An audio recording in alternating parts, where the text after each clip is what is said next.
بعض روایتو کې راغلي دي د الله رسول نه خبره را نقل ده صلی الله علیه وسلم اربع فی امتی امر الجاهلیه زما په امت کې بس څلور خبرې د جاهلیت پاتې کیږي په دې امت کې با د دې جاهلیت والو نه څلور خبرې راځي یو دا غي نه دارا او د الله نبی ویلي دا زما د امت بل لا يتركونهن دا خبرې به دوی چرته پرېنې دي په دې خبرو باندې به ولاړي یو دا غي نه دارا الفخر في الاحساب خلق به خپل قومونو باندې فخر کوي وسم دا خبره ده کنه بلکې په دې فخر باندې قومونه د یو بل سره وجنګيږي د یو بل نه قتلونه وکي مړي وکي او دا خبر وسم ډیره په عروج روانه ده څنګه چې د الله نبی ویلي دي همدغه شان د نور درنا په شان ښکاره خبره ده چې نن سبا په قومونو باندې څومره فخر روان او دا الله نبی وایي زما د امتیان به دا فخر په دې قومونو باندې دا نه پرېږدي دویمه خبره دا ده والطعن فی الانساب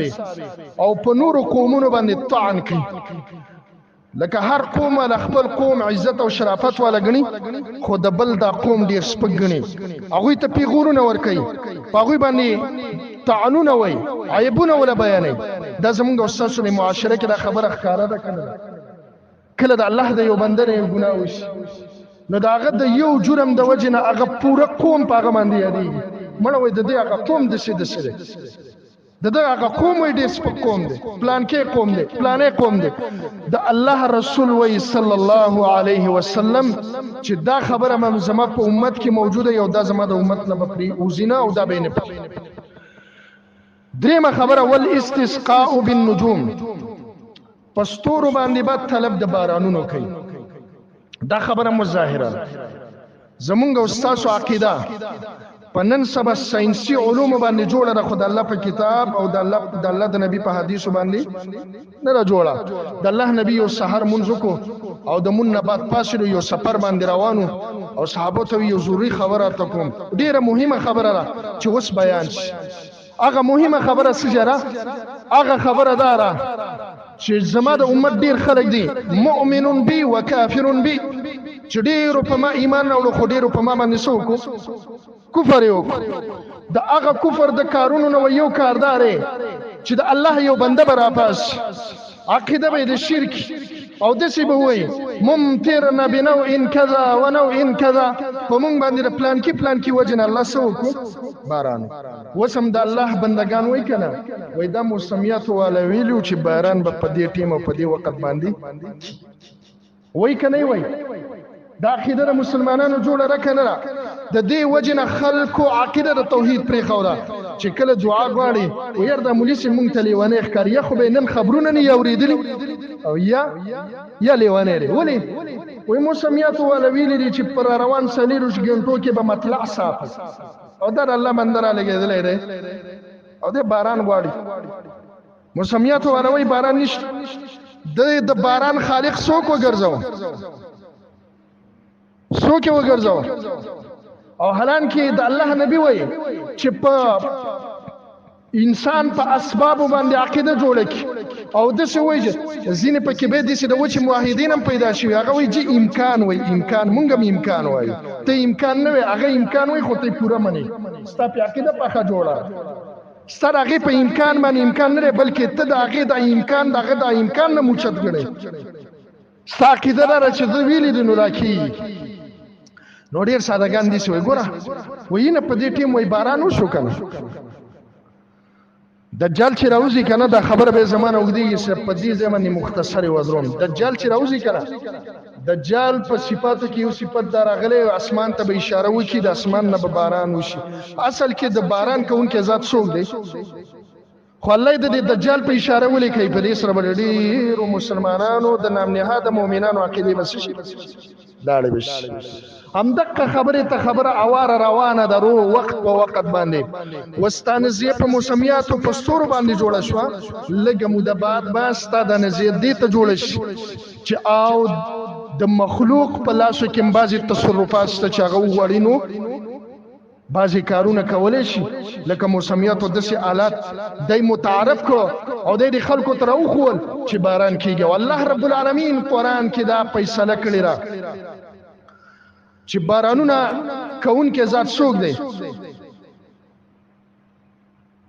الله رب العالمین ته وایي دا علم دی چې باران به کله کیږي، باران به په کوم وخت باندې کیږي. الله ته دا علم دی چې په دې باران کې به نقصان وي که په دې کې به فایده وي. الله رب العالمین ته په دې باندې علم دی چې په دې باران کې به څوک مري څوک به ژوندي پاتې کېږي. په ایمان یې وایي زمونږ او ستاسو عقیده د دې نه خلاف روانه ده که نه ده؟ ښکاره روانه ده.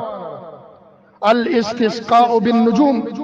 په اسباب باندې بارانونه طلب کېدلی شي. د خلکو امیدونه د الله نه ختم.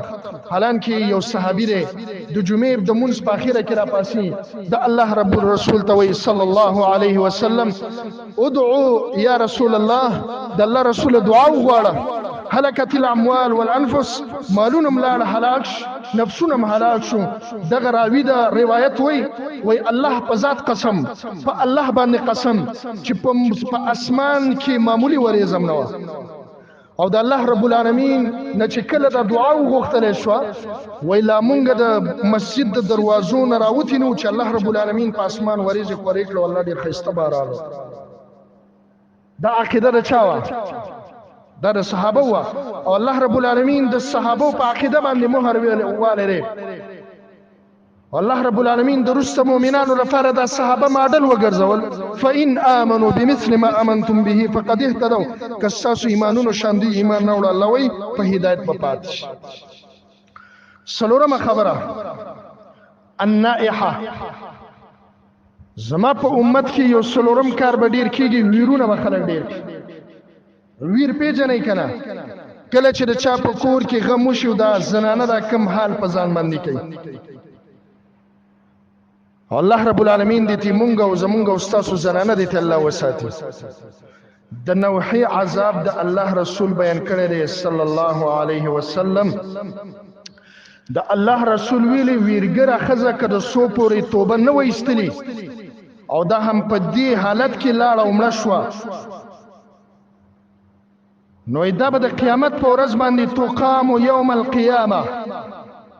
الله رب العالمین به د قیامت په ورځ باندې راپاسي. وعليها سربال من قطران، د دې جامې به د تارکول نه، او دا دنیوي تارکول نه دي، دا هغه تارکول دي چې رب العالمین د عذاب دپاره تیار کړی. الله دې مونږ وساتي. وذرع من جرب، او دته به د قیامت په ورځ باندې داسې زغره ور واچولی شي چې هغه به خارخ به کوي، خارخ والا زغره او د ترکولو لباس به ورته الله رب العالمین دی ویرګري ښځې ته ور واچي. په ایمان وایي زمونږ او ستاسو معاشره کې دا عیب موجود دی که نه دی؟ نوحي ښځې والا د الله رسول ویلی دی،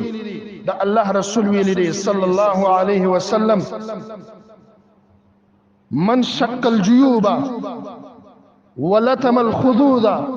ودعا بدعوى الجاهليه،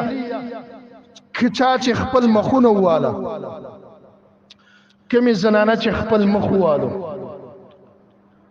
او کومه زنانه چې راولګېدله او هغه زنانه